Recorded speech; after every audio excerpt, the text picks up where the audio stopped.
What's up everyone? Have you ever woken up and your joints just scream at you? It's the worst. I wanted to see if changing what I eat could actually make a difference. So, I challenged myself to cut out the foods that doctors say are terrible for arthritis. And let me tell you, the results were insane.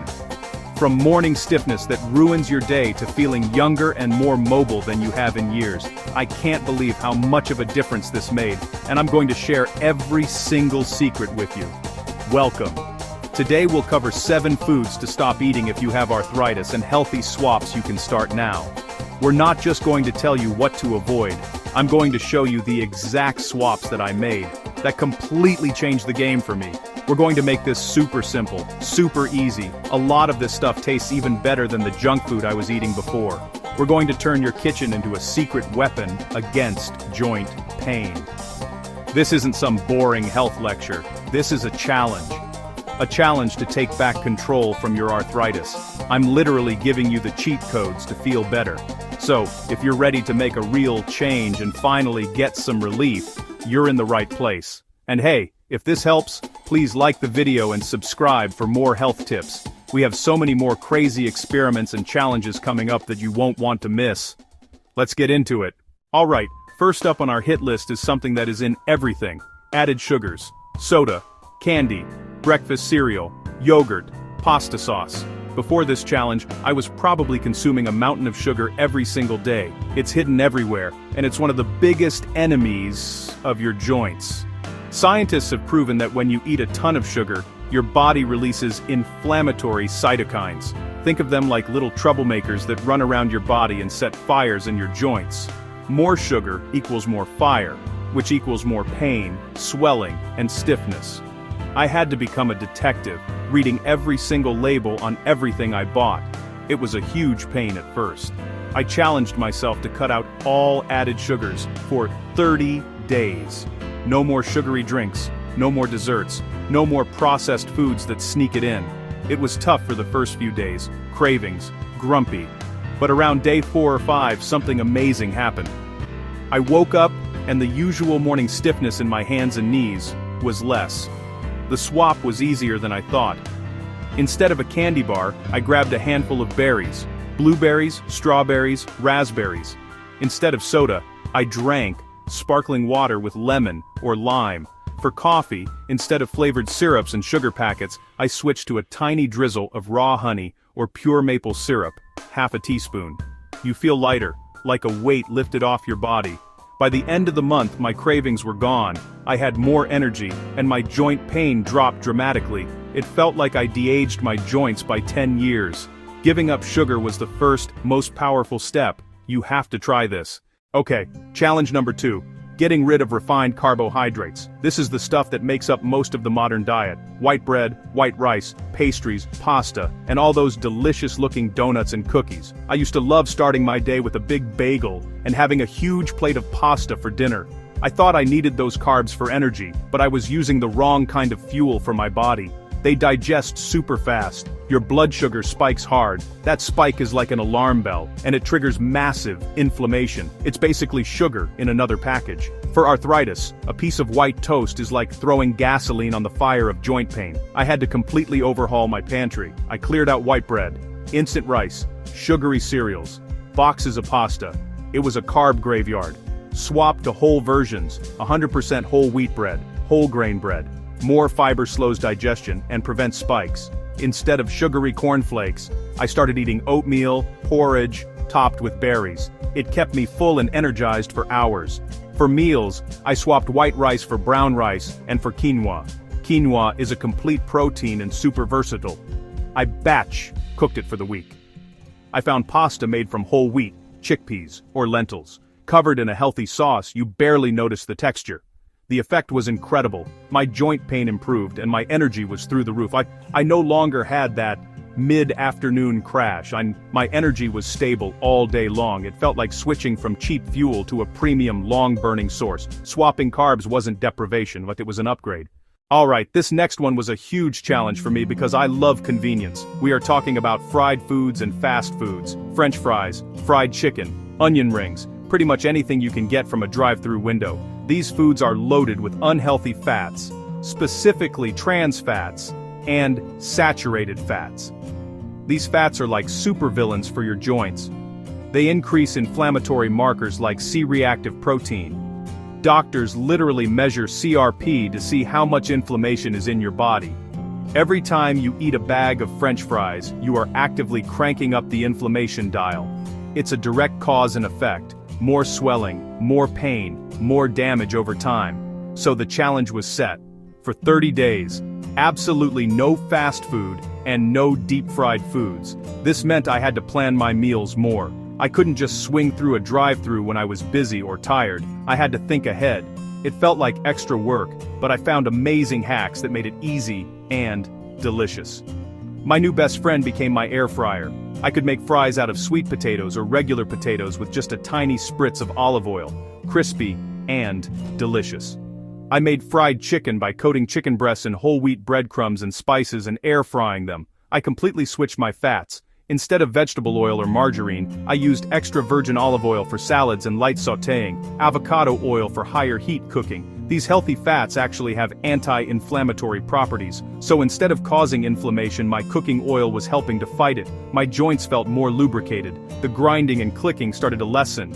Plus, I saved a ton of money and the food tasted better.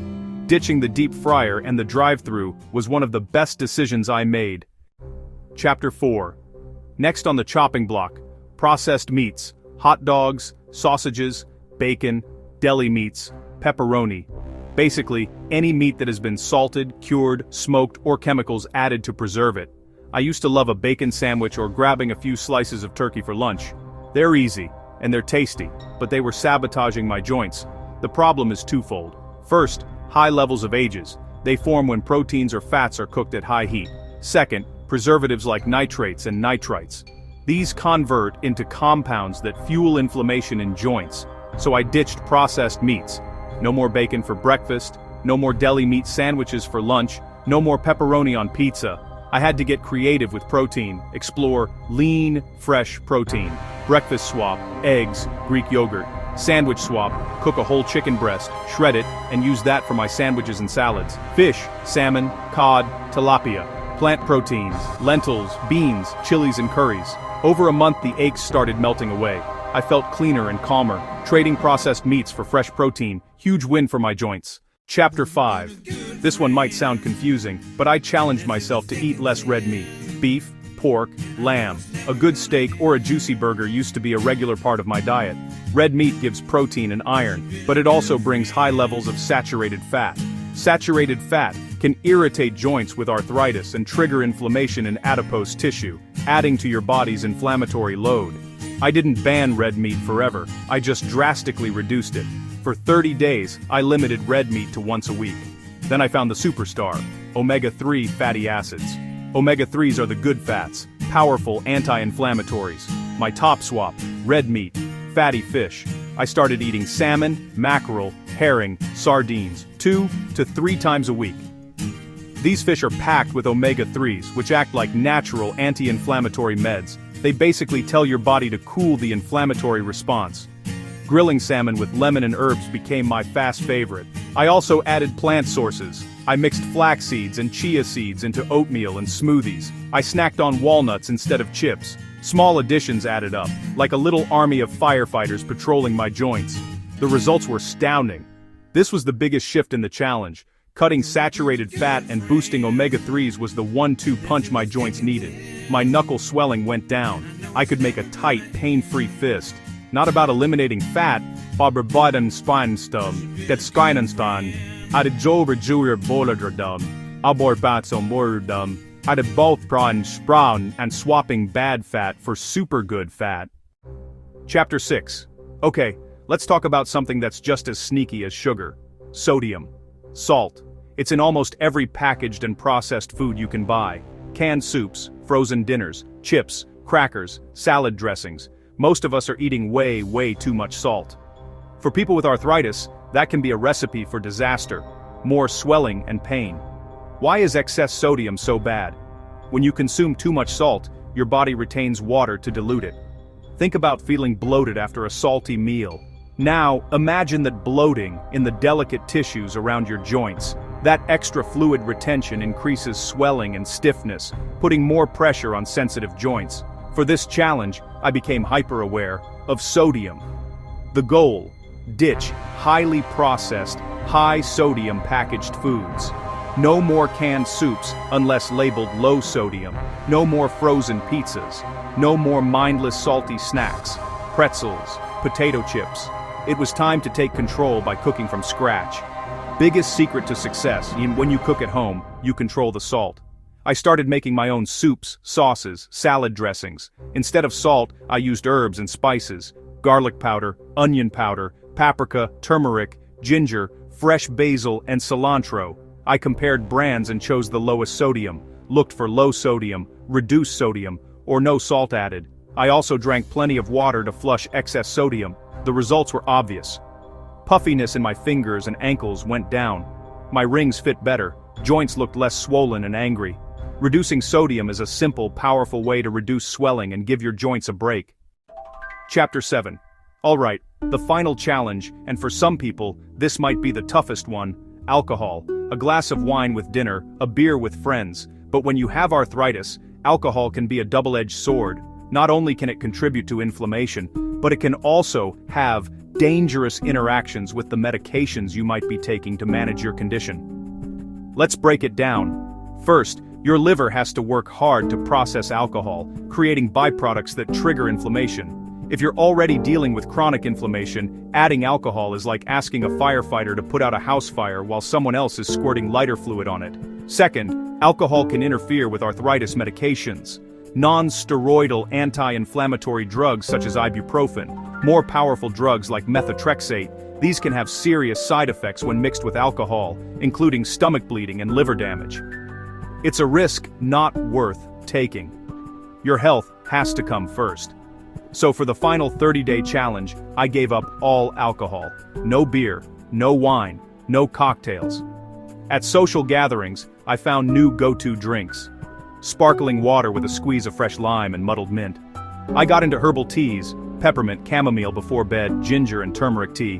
When I wanted something special, a mocktail: cranberry juice with sparkling water and a twist of orange. It was about shifting my mindset from "I can't have alcohol" to "what delicious, healthy thing can I drink instead?" The results were clarity and consistency. My sleep improved dramatically. I woke up more rested and less groggy. Peace of mind not mixing alcohol and medication. My joints felt calmer and more stable. This final step tied everything together. So, there you have it. 7 foods that I completely cut out, and 7 simple swaps that absolutely transformed how my joints feel. This 30-day challenge was one of the hardest things I've ever done, but it was also the most rewarding. It proved to me we have more power over our health and our pain than we think. It's not about some magic pill, it's about the small choices we make every single day, starting with what we put on our plate. I went from waking up stiff and sore to feeling mobile, energetic, and in control. This journey showed me food can be the source of inflammation, or it can be your most powerful medicine. By swapping out sugar, refined carbs, fried foods, processed meats, and other inflammatory foods for whole, fresh, anti-inflammatory options, you're not just managing your arthritis, you're actively fighting it from the inside out. You're giving your body the tools to heal and thrive. Thanks for watching.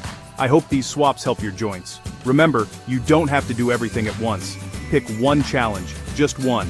Try swapping your white bread for whole wheat this week, or cutting out soda. See how you feel. Small changes lead to massive results over time. Please like, subscribe, and tell us in the comments which tip you'll try. I want to hear about your journey. Let's do this together. And if this helped even a little, hit that like button and subscribe for more simple, science-backed health videos. See you in the next one.